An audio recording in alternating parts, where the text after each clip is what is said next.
Hi, it's Brian Crombie. I wanted to chat with you a little bit tonight about the coronavirus and COVID-19, and I've got a couple of points that I'd like to make. First, I have 7 points, but the first one is this is a global phenomenon. We're all in this together, and that's something that I think too often we think very selfishly about Canada or the United States or Toronto or Ontario or Mississauga.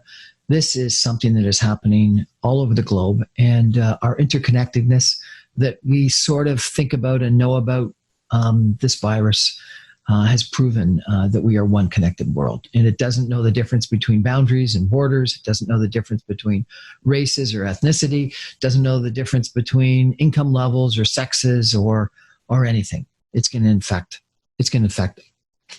all of us. And if not all of us, it's going to infect a lot of us, regardless of what our ethnicity, race, location, border, nationality, sex is. The second thing is that the ramp up here is almost unheard of. The curve, the infection rate is something astounding. Each one individual that gets infected infects on average 2.6 people. After 10 generations, which only takes 5 to 6 days to occur, that's 3,500 people that one person can infect. And often, as we're told, that you can infect people when you're asymptomatic, you don't even know you have it, and or when you've just got very mild symptoms. And so therefore, this ramp up that we're so worried about happens so quickly, so much faster than almost any other influenza, flu, cold disease that we've ever heard of. And that, I think, is key. Therefore, breaking that cycle, flattening the curve, as we've heard over and over again on TV, is something that we need to do, and we need to do right away.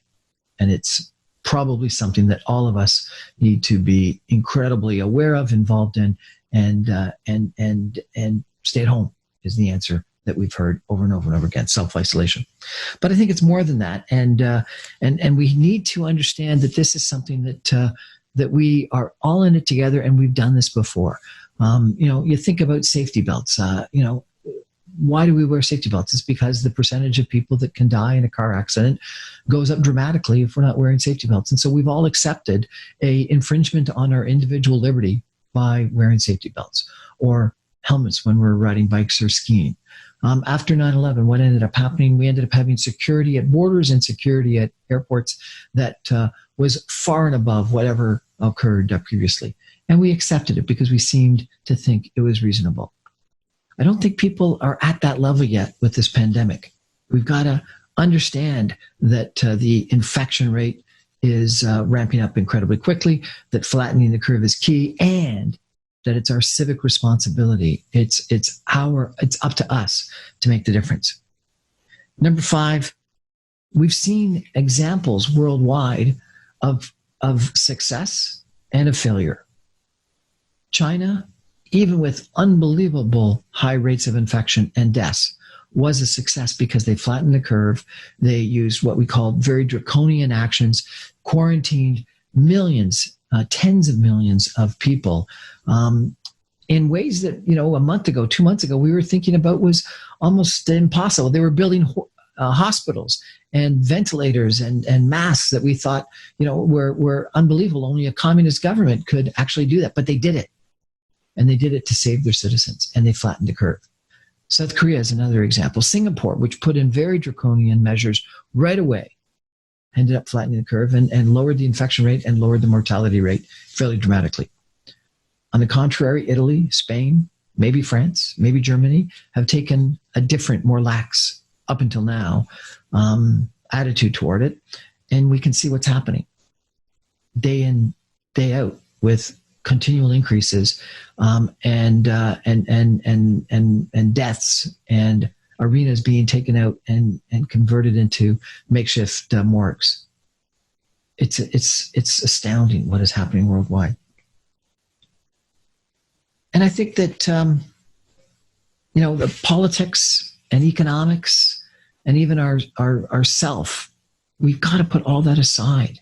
We've got to think about the whole community. We got to think about this sort of the attitude that one has in a war, or the attitude one has in things like post 9/11. We've got to think bigger than ourselves. We can't be worried about our own our own income. We can't be thinking about the bankruptcy of our own business just, while clearly a concern and keeping people employed and economic wherewithal is important. It's not as important as the lives of hundreds and thousands, and hopefully not, but maybe millions of our friends, of our countrymen, of North Americans, of people worldwide. And so we've just got to put all this political bickering and finger pointing and who ordered what too late or too early behind us and get on. I think that we need to think about COVID-19 as the issue of our generation. I used to think that climate change was going to be the issue that defined my generation. And maybe it still will be. And maybe COVID-19 will be a great lesson to us on how we've got to address major issues that impact the whole world. And that there is this, issue that it may not impact just me, but I'm doing it for the betterment of all society. And that free rider kind of attitude is such a problem that we've got with climate change and with pollution and with COVID-19. But maybe when we're thinking about it actually impacting our own mother or grandmother or grandfather, it'll hit a little bit more to home. And so we've got to think about this as the issue that defines our generation. It's our generation's Vimy Ridge. My grandfather fought on Vimy Ridge and was wounded on Vimy Ridge and got an award for being part of that fight. That defined his generation. I think this is going to define our generation. And so we've got to step up to the plate. And so I think that we've got to learn a couple of lessons from this. And one of them is that we are social animals. We need interaction. With the Spanish flu after World War I, the Spanish flu of 1919, it killed 50,000 people in Canada, 650,000 people in the United States, 500 million people around the world.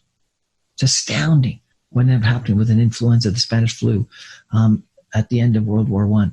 And there were huge amounts of social distancing at that time. And we didn't have the things that we have today, the telephone, the internet, the Zoom, the FaceTime, etc. And people were dying in isolation. They were dying alone. We can't have that today. So I think that this description about social distancing, we got to throw out. It should be physical distancing, 6 feet, 2 meters, but it should not be social distancing. My family's got together to call my mom. My mom is 88 years old, and she is a very social animal. She goes to church every Sunday. She's probably at church a couple of other times during the week for different meetings. She plays bridge a couple times a week. She goes to swim fit all the time, or at least all those things is what she did do. The lack of social activity is going to be terrible for her. And so we've all taken the challenge of calling her and FaceTiming her and Skyping her far more often than we did in the past, because she needs that social interaction. And you all know people in your life that need their interaction. So throw at this world social distancing, replace it with physical distancing, and get out there and interact with people socially. Use Zoom, use FaceTime, use the telephone, call them. We need that interaction. And I think the other lesson is that good leadership, good political leadership, good business leadership, good military leadership, good public health leadership, good medical leadership, it counts. It counts big time. And we need those leaders. I take a look at Governor Andrew Cuomo of the state of New York on the television night after night.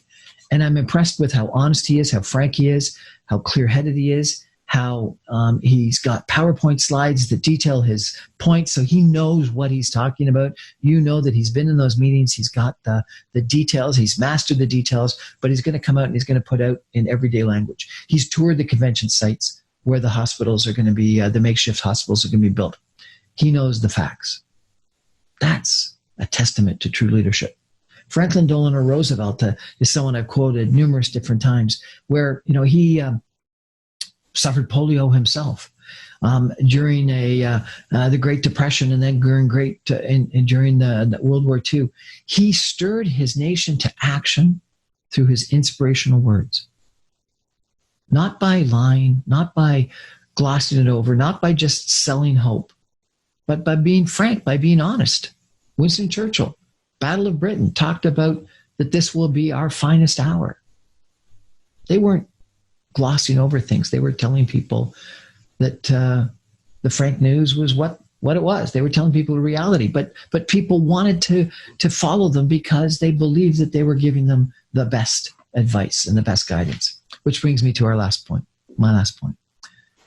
Real leaders, great leaders, need great followers. You can't be a leader if you don't have followers. And so therefore, we all need to follow great leaders. We need to tell them they're doing a good job. We need to follow their instructions. We need to physically distance. We need to socially be close via internet, telephone, other ways of interacting with people and support people. And we need to tell people, yes, we'll give up some of our material wealth right now in exchange for saving our grandparents and our parents, because those are the people that are most at risk. So I don't want to scare you, and frankly, I am a little bit scared, but I think this is one of the greatest challenges our generation is going to face. A pandemic of unbelievable proportions. And just think again of that 1918, 1919 Spanish flu. And the population of the world was obviously a lot smaller. 50,000 people in Canada passed away. 650,000 people in the United States passed away. 500,000 people. 500 million people, 500 million people worldwide passed away. Let's not repeat that. And one of the most interesting lessons about that Spanish flu was social distancing worked. But some cities, some countries ended the social distancing too quickly. And they had a second wave that was worse than the first wave. So let's get it right the first time. And let's keep it in place long enough such that we don't end up having anywhere near the kinds of fatalities that occurred during the Spanish flu in 1918, 1919. Let this be the time in Canada, in North America, in the world, where we stepped up to our challenge and did what we need to do. Supported our neighbors, supported our families, supported our countrymen, supported our world citizens by stamping out this flu, by not infecting other people, by staying home, by physically distancing, not social distancing, by supporting our political leaders that are saying that we are going to have to take some economic challenges to get this behind us. And I think probably most importantly, by realizing that it could be worse. Lots of other things could have happened to us. We can stay at home, be with our families, watch a little TV, maybe pick up some hobbies, maybe get some of those things done around the house that we've been planning on doing, and don't infect other people. Thanks. Good luck, good health, and good night.